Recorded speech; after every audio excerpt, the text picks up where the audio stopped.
part of this session, which will consist of an interview about the experiences of women coding classes for contemporary knowledge and equality. And this interview will be held by Maya Simonici, and she will introduce her guest speaker. Maya, the floor is yours. Hi. Thank you very much for the invitation. I'm really glad to participate in this interview. I have to mention that I am a member of the ISOC since 5 years, and it's the first year I'm participating in this event, which has been really very nice spirit. So I'm happy to introduce you our new guest today, Nana Dikhaminjia from Georgia. She's winner of the Grace Hopper Prize this year, and she has many things to share with you about women in technologies. So welcome, Nana.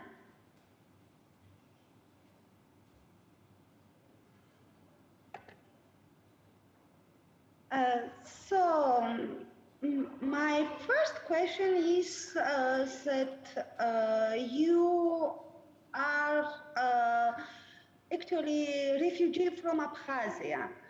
You have a really great experience because of Russian-Abkhazian war. How was your way from Abkhazia war to the digital technologies? It's really interesting to know.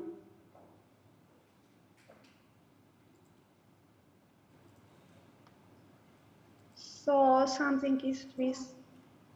Yeah, thank you. Thank you. I was muted, so I couldn't answer. Can you hear me well? Yes, yes. I think there is echo, but. Okay, so it's very nice to be here and to talk about women in tech. So my story is similar to the story of 300,000 refugees from Abkhazia. I was 15 when I had to leave my hometown, and then my parents were mathematicians. I loved mathematics from my childhood, and I decided to continue to learn math. I have a PhD in applied mathematics, but in parallel, I was working as a developer for a GIS company. And then we moved to Missouri University of Science and Technology. I worked there for 4 years. Then I returned to Georgia to develop computer engineering programs in Georgia. And I got lucky that I had a lot of people who helped me to develop different programs for girls to attract more women and girls to tech. And as I know, you definitely had some barriers as a woman in technologies because it's a very new field for many. And according to the European Union, so differences in region and in EU is quite visible. So in Georgia, only 25% of women are in technologies. How you see this problem, or what barriers do you meet on your way to the development? I think main barriers in this area start in childhood. And I was very fortunate that my parents supported me. So when I first encountered the stereotypes and biases from society, it didn't touch me deep because I already had this self-confidence inflicted by my parents. But usually, like during a year, I meet approximately 500-600 school students, and half of them are usually girls. And when I talk to them, they still encounter a lot of stereotypes. That, for example, math is not easy for girls, or they would not become very good computer engineers, and they should choose different higher education programs. And so on. And in this area, what helps a lot is specific programs for girls. We got very good results, for example, with US Embassy funded engineering school for girls. where 150 girls learned basics of electronics and Arduino and coding, and each of them got small Arduino-based boards, which they continued to work on their home. This kind of programs, and they also met a lot of role models, because also in this field, it's a big problem that we don't have sufficient role models like women in engineering and tech, or sometimes they're not as seen as male engineers. So we need to connect the girls with women in this field to show them that they can be successful. And once they get this confidence, then they thrive in this environment. This year, there was amazing Technovation program in Georgia. Technovation is a worldwide program. This year it was organized, it was implemented by Total Courage in Georgia, where approximately 200 girls participated, and half of them finished with creating some kind of apps to solve local challenges. So they learned coding apps, and then they started some kind of projects to develop these apps to solve local challenges. This kind of programs help a lot, because they push the girls to tech, and it shows them that they can be very successful in this area. They can use the tech for their strengths, for the strengths of their community, and to achieve better education and better gender inclusion. Thank you very much. It's really interesting when you compare situations in region. So I mean in Georgia, Armenia, and Azerbaijan. So what are the differences, if you know it exactly? That's a very interesting question, but unfortunately we don't have exact data. There are more better data in Armenia, but in Azerbaijan. In Georgia, we don't really measure this kind of things very well. But what I can look into, what I see, I'm looking every year in the admission of IT programs, higher education programs in Georgia, like how many girls and how many boys are admitted, or they're choosing computer science, computer engineering, or electrical engineering or information technology programs. And what I see during this last 6 years, there is constant increase in the demand. But still there is, for example, in biology, and this is very well known in the whole world, it's not like when we talk about problems of women in STEM, biology usually is not involved, because in biology we have even more girls are involved than boys. But biotech programs, which is a very demanded now, and it's high paying, and there are a lot of like biotech startup possibilities. There are very little amount of women. So I can't really make a good comparison because of the lack of data, but by approximate estimate, I think we're in the same, we have the same data. Okay. What's really interesting, I knew many young girls who changed their profession during the pandemic. So I know many young girls who began to study computer and coding during the pandemic because they see more sense in it. And although by myself, it was the first step in basic programming when I began during the pandemic. So there are some news in this direction. And I know that you won Grace Hopper Prize this year. Our congratulations. And could you tell something more about it?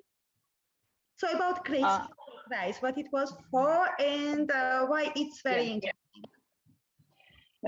So Grace Hopper Prize was established last year by international organizations and by local sponsors and some enthusiasts. And it acknowledges the women who are, it has several nominations. So one of the nominations is ICT champion, which I got awarded this year, and I feel very honored.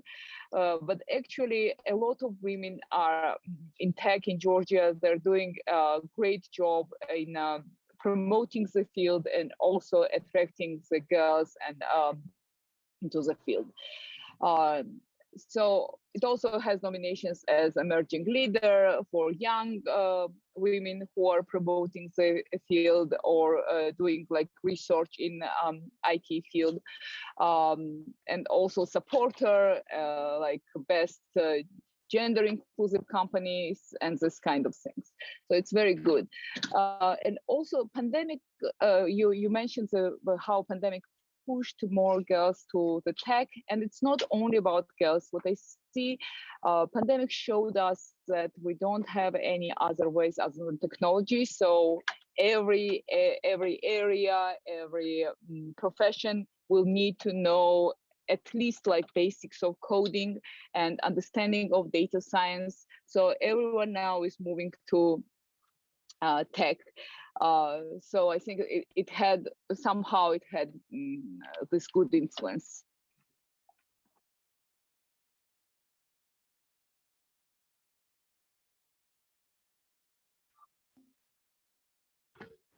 I have to mention that I'm also representative of the International Federation of Library Association.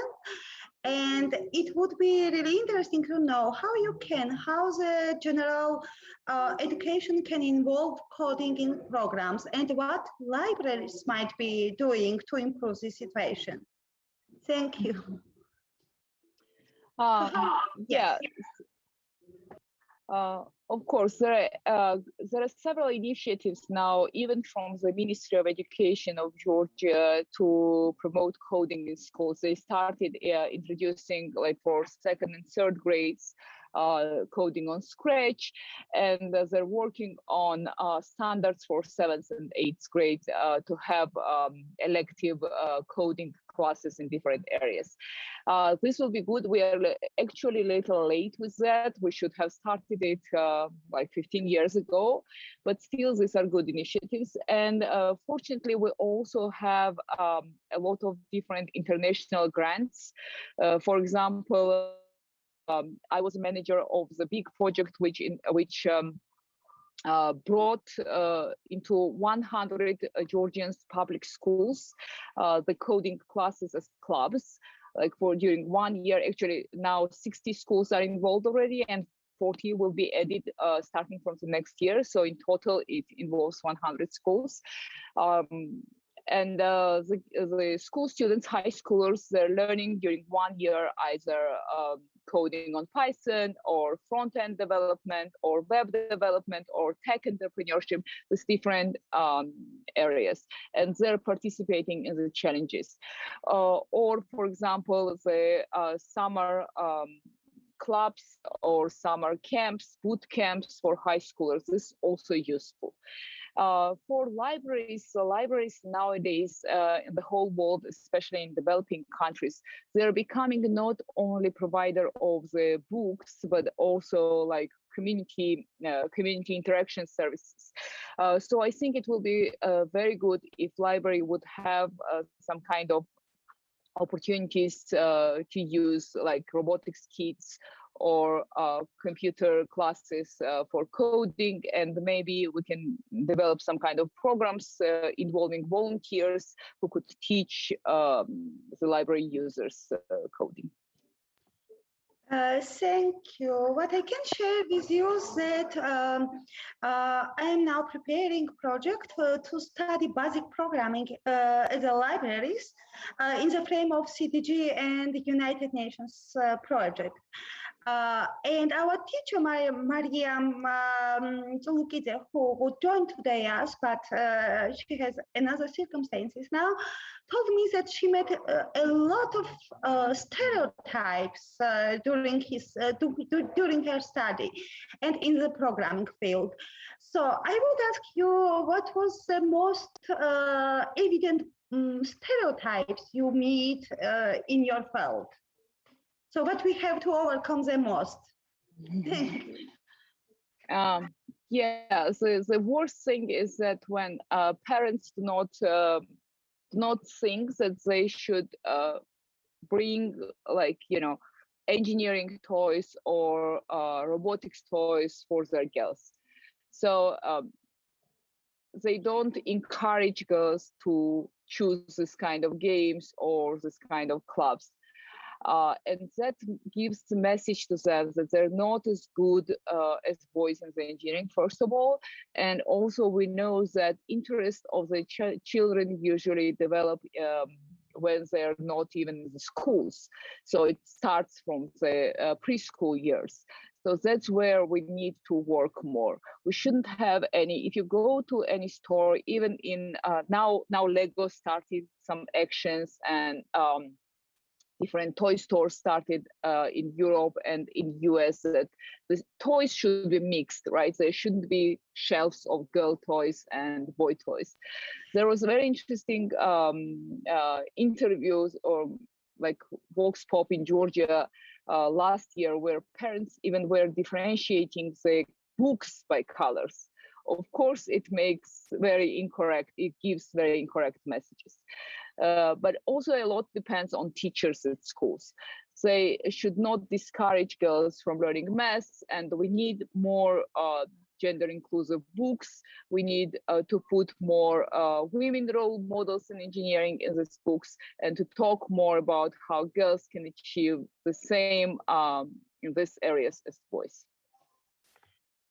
It's true, I never understand these blue and rose color things for children. Maybe they like very different colors. It might be very, very well.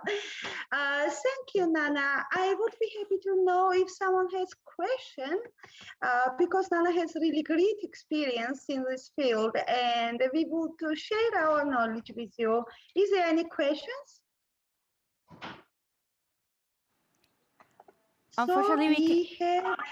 Unfortunately, we cannot take any questions at this time because it's the end of the session. So I would like to thank you very much for your interesting engagement, and we look forward to have this discussion further with you, of course, in further online spaces, but also beyond. So thank you very much for your contribution.